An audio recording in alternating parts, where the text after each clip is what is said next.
नमस्कार, मैं doctor Surendra Singh, assistant professor, BSR government arts college Alwar. आज मैं आपको बीए पार्ट फर्स्ट के फर्स्ट पेपर राजनीति विज्ञान के मूल आधार के छठे अध्याय अंतर अनुशासनात्मक उपागम तथा राजनीति विज्ञान का अन्य सामाजिक विज्ञानों से संबंध अध्याय का अध्ययन करवाऊंगा, जिसमें मुख्य रूप से अंतः अनुशासनात्मक उपागम का अर्थ और महत्व के बारे में अध्ययन करेंगे। आज हम इंग्लिश भाषा के शब्द समूह इंटरडिसिप्लिनरी अप्रोच का हिंदी भाषा में अनुवाद है अंतः अनुशासनात्मक उपागम। इसमें चार मुख्य शब्द हैं जिनका सामान्य अर्थ निम्नलिखित है। अंतर का अर्थ है आंतरिक संबंध, अनुशासन का अर्थ है विषय, आत्म का शब्द है उपागम लक्षण तथा उपागम का अर्थ है अध्ययन का दृष्टिकोण।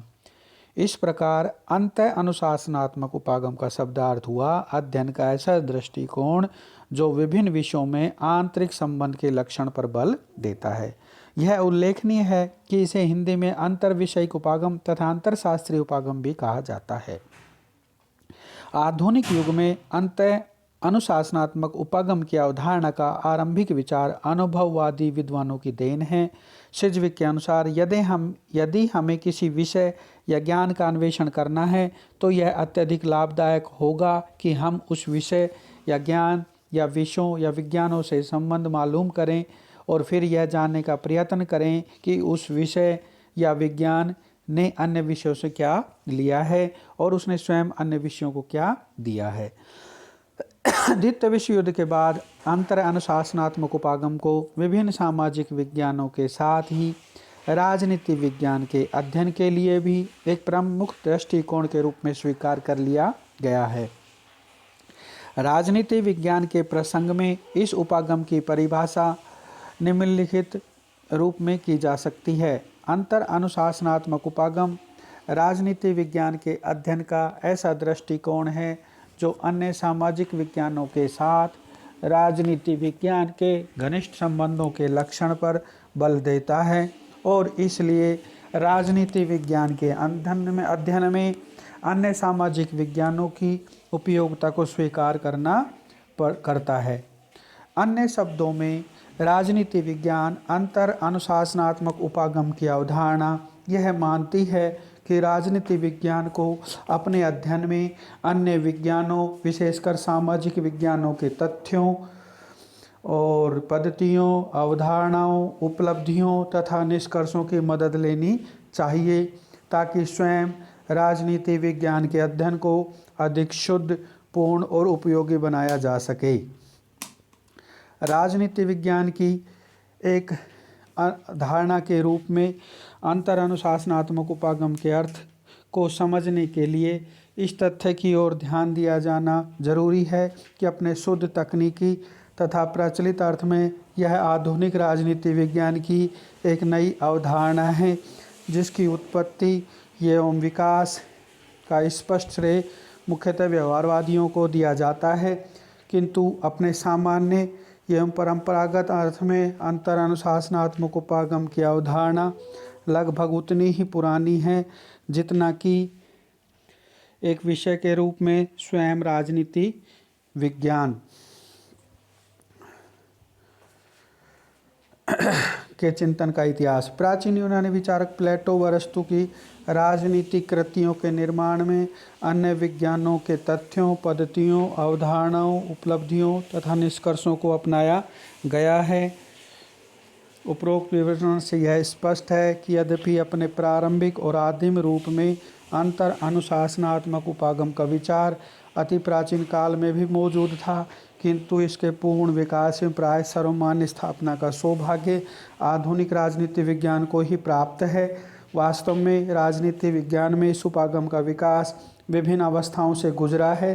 अंतर अनुशासनात्मक उपागम के संपूर्ण अर्थ और इसके रूपों को समझने के लिए इसके विकास तथा इस विकास में निहित अवधारणा को समझना जरूरी है। अंतर अनुशासनात्मक उपागम का महत्व। अंतर अनुशासनात्मक उपागम का विचार इस तथ्य पर आधारित है कि सभी सामाजिक विज्ञानों के बीच एक आंतरिक घनिष्ठ और एकता पाई जाती है।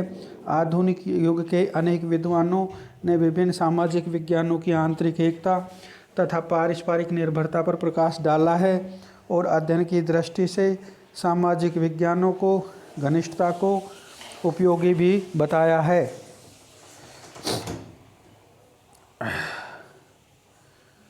और इस प्रकार से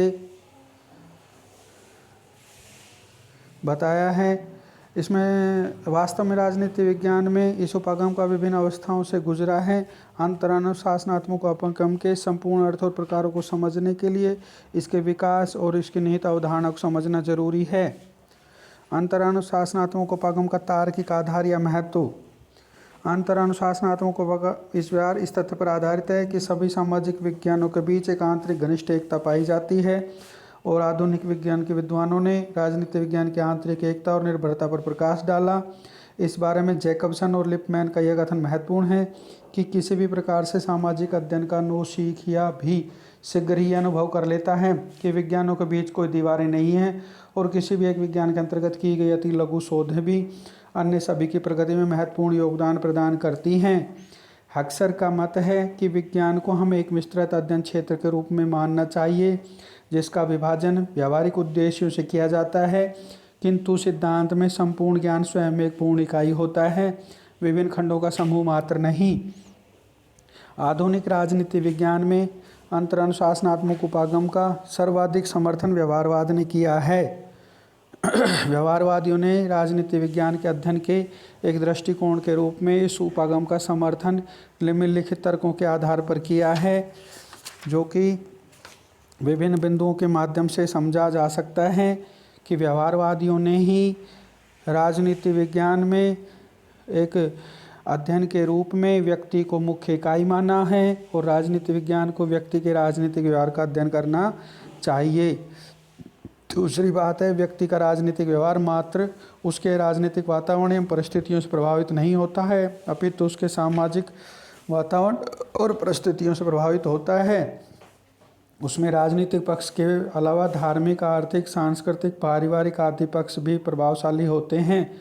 अतः व्यक्ति के संपूर्ण राजनीतिक व्यवहार को समझने के लिए उसकी उस सामाजिक पृष्ठभूमि का अध्ययन जरूरी है। नंबर 3, व्यक्ति के संदर्भ में संपूर्ण सामाजिक जीवन अत्यंत जटिल, बहुआयामी तथा विस्तृत तथ्यों वाला है। इस संपूर्ण सामाजिक जीवन का सूक्ष्म और यथार्थ अध्ययन किसी एक विषय द्वारा संभव ही नहीं है। अतः इस उद्देश्य की पूर्ति के लिए राजनीति विज्ञान सहित विभिन्न सामाजिक विज्ञानों की स्थापना की गई है। नंबर 4, यद्यपि व्यक्ति का सामाजिक जीवन अत्यंत जटिल और बहुआयामी है, किंतु इसका एक आयाम उसके अन्य आयामों को प्रभावित करता है और उनसे प्रभावित भी होता है। इसके साथ ही सामाजिक जीवन के विभिन्न आयामों में एक आंतरिक एकता भी पाई जाती है। सरल शब्दों में कहा जा सकता है कि व्यक्ति के सामाजिक जीवन का एक पक्ष दूसरे पक्ष को प्रभावित करता है और प्रभावित होता भी है। इसके साथ ही व्यक्ति के संपूर्ण सामाजिक जीवन की एक आंतरिक एकता पाई जाती है।